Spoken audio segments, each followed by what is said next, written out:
Gil Martin here, and welcome everybody to the Daily Packers Post, where we bring you in-depth daily coverage of your Green Bay Packers. Don't forget to hit the like button and subscribe so you get new episodes as soon as they drop.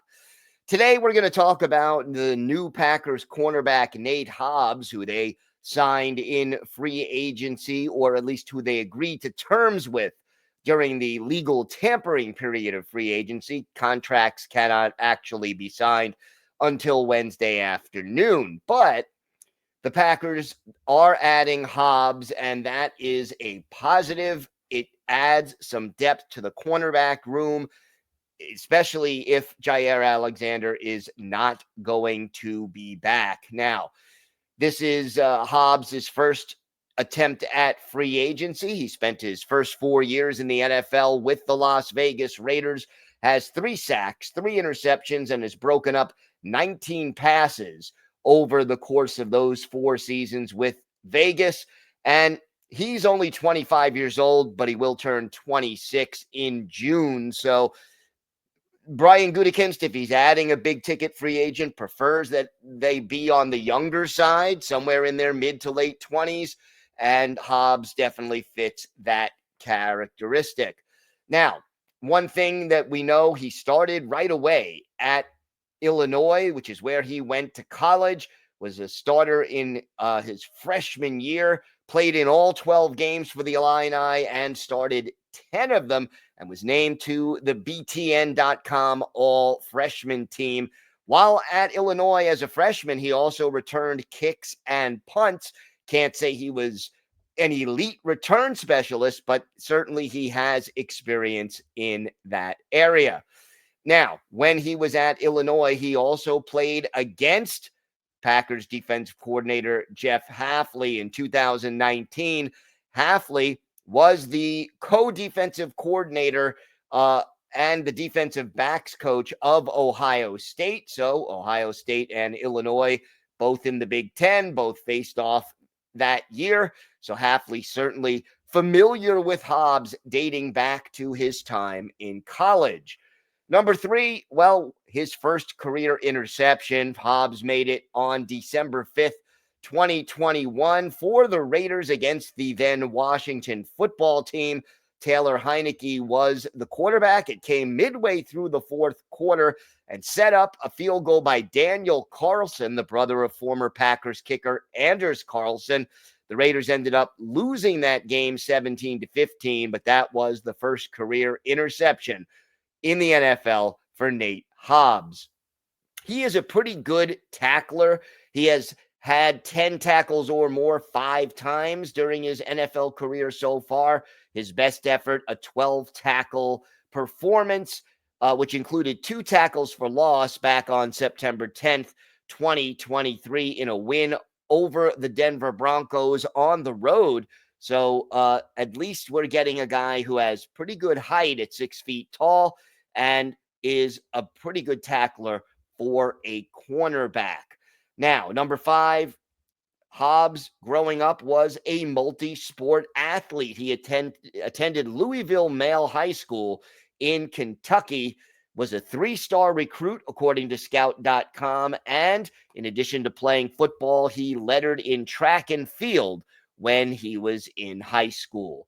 Number 6, you got to talk about a player's injury history. All NFL players practically have an injury history, and no exception for Hobbs. He was on the COVID reserve list for part of his rookie year in 2021, missed 6 games in 2022 with a broken hand, and missed 4 games in 2023 because of an ankle injury. So nothing major as far as things that would cause him to lose speed or lose ability, but certainly, he has missed time in 3 of his 4 NFL seasons. One thing that the Packers always like, and this comes in at number 7, that's versatility. And, Hobbs certainly has the versatility that the Packers like. He primarily plays in the slot, or what the Raiders used to call the star position, but he could also play on the boundary or the perimeter. graded out highest according to Pro Football Focus in his rookie season of 2021 when he allowed less than 400 yards receiving against him all season long. Now, Hobbs has played with 2 Packers on the present roster in the NFL, those being former Raiders Keyshawn Nixon and Josh Jacobs. But he's also played with a lot of other former Packers during his NFL career, including former safety Clinton Dix, cornerback Casey Hayward, defensive back and special teams ace Dallin Levitt, Davante Adams, obviously, the wide receiver, linebacker Blake Martinez, and guard Greg Van Roten. So a lot of former Packers have crossed paths with Hobbs during his 4 years with the Raiders. Now, another thing the Packers always like is the relative athletic score. It's usually more important in the draft than it is in free agency because once you've been in the league 4 years, you kind of have a track record. You don't have to worry about,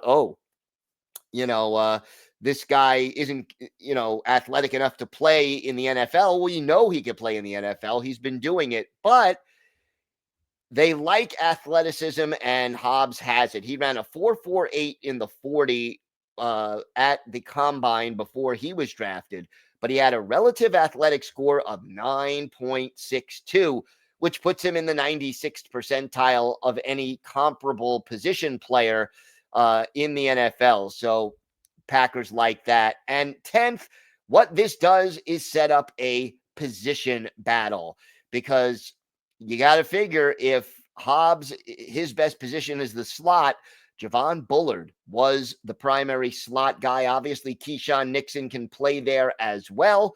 And you're going to have a little battle for playing time. Who's going to be the slot guy? Who's going to be on the perimeter? We're going to see how that plays out once training camp gets underway. And obviously, all of this is subject to change depending on, does Jaire Alexander return? Do the Packers draft a cornerback early once the draft takes place next month? There are still a lot of factors involved, but preliminarily, it looks like Bullard and Hobbs will battle for that slot position. And even if Hobbs does not get the slot position, he's going to add some depth with Alexander most likely leaving and Eric Stokes most likely leaving. So the Packers do get some much needed depth at corner. Don't forget, we're here every day, Monday through Friday, bringing you in-depth coverage of your Green Bay Packers. Check out our website for in-depth articles on the team at thepackerspost.com. Hit subscribe and hit the like button so you get new episodes as soon as they come out. I'm Gil Martin. Thank you so much for watching the Daily Packers Post. Have a great day. And of course, go Pack Go.